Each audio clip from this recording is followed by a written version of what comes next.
Лабзияква, яхя халагот, акинатыхрах на палаку, ачарынску, адырра таракор цикл.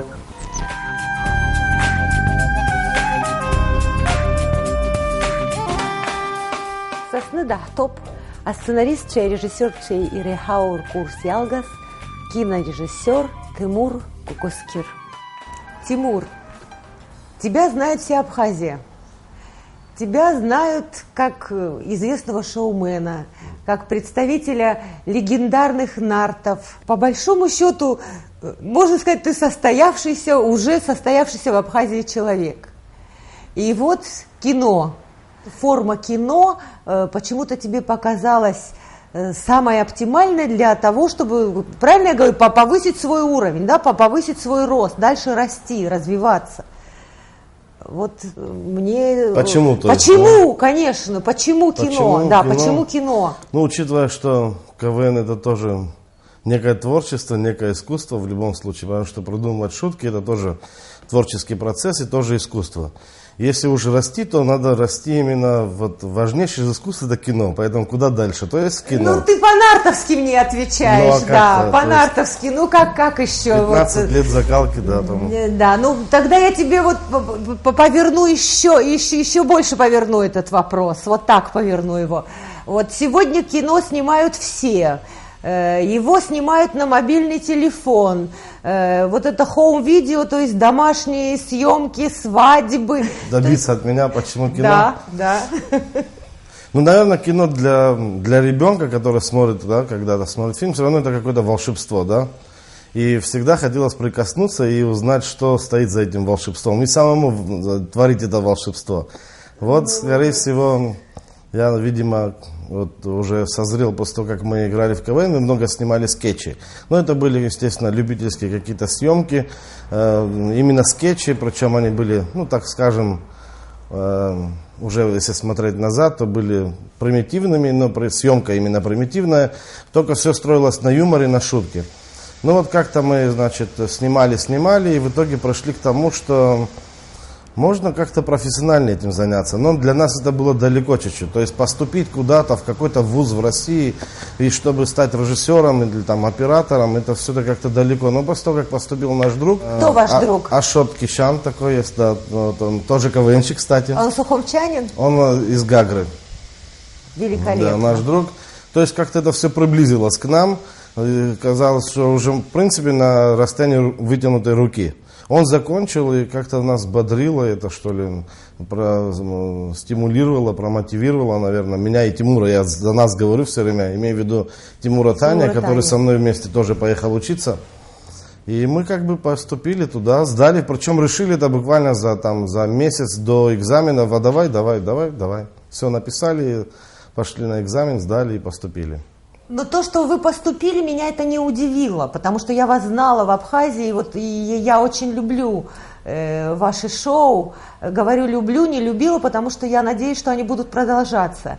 Вот. И меня это совершенно не удивило, что вы поступили в этот вуз. А ты, в принципе, ответил по поводу, когда ты сказала, что кино – это сказка, ты ответил на вопрос, который, может быть, немножко по-другому, может быть, профессиональный. Великий Тарковский сказал так, что кино позволяет проникать в другое пространство. Да. Вот эта страсть, вот эта любовь, проникновение в иное пространство, она тронула вас. Это же волшебство и есть, да. Это просто... Потому что в жизни просто так в другое пространство невозможно проникнуть, только с помощью как раз какого-то искусства. И искусство кино, и это искусство именно, кино, это, да, именно то... это этим и является.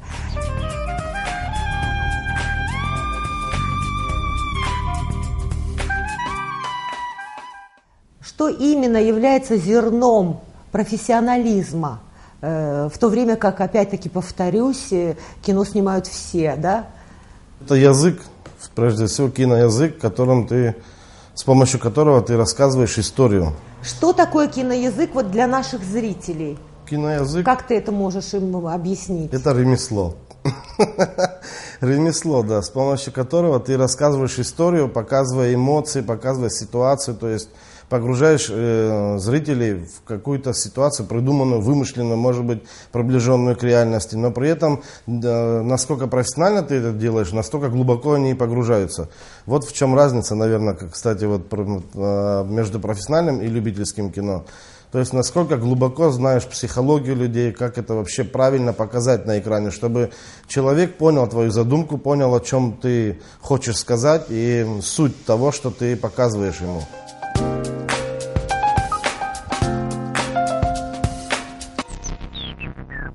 Я когда жила на Украине, я смотрела моих нартов, и мне было очень приятно, поэтому это совершенно не комплимент. Приятно, что моих нартов. Ну да, а разве они не мои? Вы наши, вы наши, правильно? Вот, и поэтому такой вопрос. Я понимаю, мне понятно, какое значение ты придаешь сюжету, профессиональной способности создавать этот сюжет, строить эти истории. Что еще вот в плане профессионализма тебе дали курсы? Да, все мастера, которые там начинали нам преподавать или приходили там с мастер-классами к нам, говорили все одно и то же, то есть, что режиссуре невозможно научить.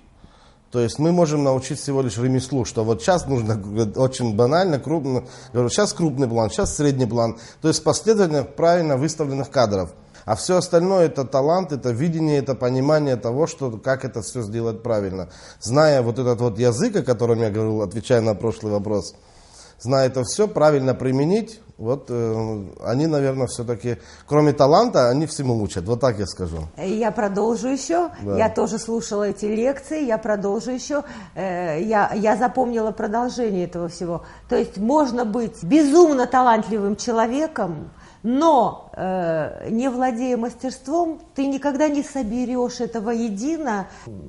Конкуренция становится острее. Ну это же хорошо как раз. Да. То есть профессионал, не профессионал, они становятся виднее. Кто профессионал, а кто не профессионал. Конкуренция порождает качество, поэтому... Да. И еще один вопрос, это такой вот провокационный. Я люблю провокационные вопросы. Когда все истории закончатся, все же истории, они повторяются, все истории заканчиваются. Ты думал о том, что когда-нибудь тебе надоест снимать просто какие-то истории? У каждого режиссера свое видение.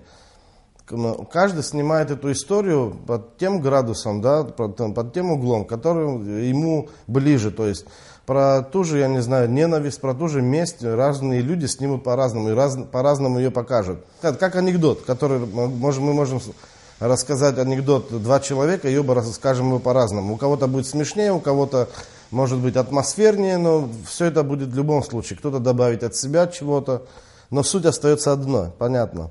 Но если закончится история, тогда закончится драматургия. Но если это говорит о том, ты что... хочешь сказать о том, что все-таки история это не главное, есть что-то другое. Как? Не что сделано, нет, как сделано. Как сделано, нет, понятно, да, как сделано, но еще главное в истории то, как реагируют на это герои, находясь в той или иной ситуации, попадая в какую-то историю. Разные люди, разные образы. Ну, любой режиссер ищет какой-то образ, характер, который он может поместить в какую-то историю, ситуацию, да. И при этом, конечно, вот в чем разница. Я все веду, как сделано? Я веду к тому, как сделано. Как сделано профессионально. Ну, а что значит профессионально? Ну, если провокационный вопрос, на то и провокационный, чтобы его задать прямо. Я хочу понять, что из меня пытаетесь. Я из тебя пытаюсь вытащить. Не считаешь ли ты, что главным, наверное, может быть, больше это мое видение, да, и мне кажется, что я ищу как бы вот такого соучастия, да, вот сочувствия в этом.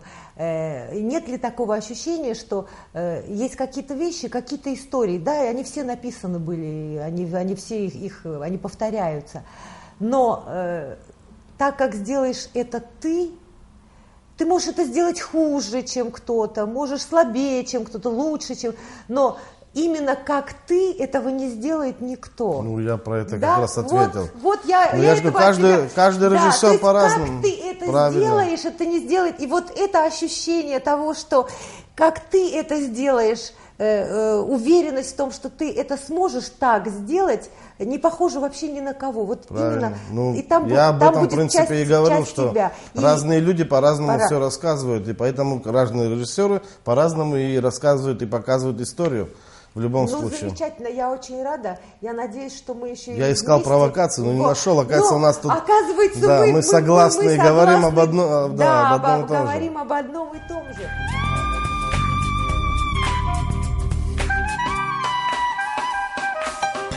Сегодня мы будем смотреть твою работу. Я смотрела несколько твоих работ. Я думаю, что она довольно удачная. И я думаю, ее стоит посылать на кинофестивали. Вот зрительская реакция мне тоже интересна. Работа очень маленькая. Мне бы хотелось, чтобы ты просто пару слов, вот что бы ты хотел сказать об этой работе перед тем, как мы ее будем смотреть? Ну, я прежде 211, всего, правильно? Номер 211. Ну, прежде всего, это было задание, которые мы должны были снять, пронести, показать. И на ошибках нас как раз учили то вот этому языку и этому ремеслу. Вот. А это задание было бездиалоговый фильм. То есть задание так называлось. Нужно было вот как раз придумать историю. Без слов. Без слов. То есть звуки, это не немое кино, конечно, все звуки, все озвучено, музыка, но при этом не должно быть диалогов. Но при этом должно быть все понятно. То есть, опираясь прежде всего на задание, была придумана такая история. То есть ты использовал все атрибуты кино. Кино же синтетическое у нас искусство. Верно. То есть цвет, композиция. Оно очень красивое, это кино. Я вот уже предваряю просмотр. Вот, цвет, свет, фактуру, натуру. И без слов смог рассказать очень занимательную, закрученную историю. Ну, если это так, то мне приятно слышать такое. Про главного героя хотел бы сказать. Это Тимур Аршба, тоже, который является участником команды. Ужас. Той же команды, да. Ну, так его, в народе его называют ужас, да. То есть все привыкли его видеть в одном, то есть ракурсе, в одном образе, там. То, что он постоянно шутит, смешной, какие-то А в жизни, пародии. кстати, он очень серьезный человек. Я когда с ним познакомилась... Все зависит от ситуации, хочу сказать, да. Ну, все в меру, естественно. Но в этом фильме, ну, если назовем его фильмом, да, такая маленькая киношка, так я бы сказал. Это маленькое кино, Киношка, да. Я бы сказал. Нет, я бы не сказала, это маленькое кино. Хорошо, я напросился сейчас. Да, вот он вообще в другом образе является, там он прям очень серьезный. И хочу сказать, что его отметили мастера, которым там Ходиненко, Фенченко, Фин, которые являются, как раз и ввели нашу мастерскую. Но для него это было ново, и он с этим справился. А вот. Ты собираешься его дальше снимать? Обязательно. Ой, то есть у тебя уже есть твои любимые актеры.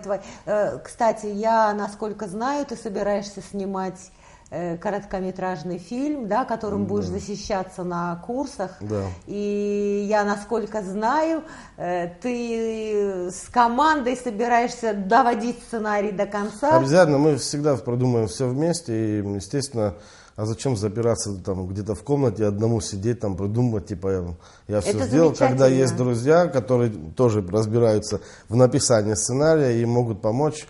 Я же никогда не буду пренебрегать талантливыми людьми, тем более, если это друзья еще близкие. Уже поближе, может быть, к съемкам твоего фильма, может быть, поговорим именно о фильме, может, будут какие-то пробы, даже, может быть, что-то такое интересное сделаем.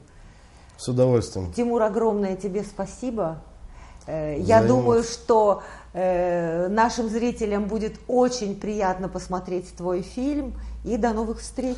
Да, я тоже хотел бы сказать огромное спасибо, учитывая, что это первая передача, и я первый гость, для меня это вообще очень приятно, делает честь мне, да, но спасибо за приглашение, всегда рад буду еще раз оказаться в этом удобном кресле. Абзерас. Абзерас.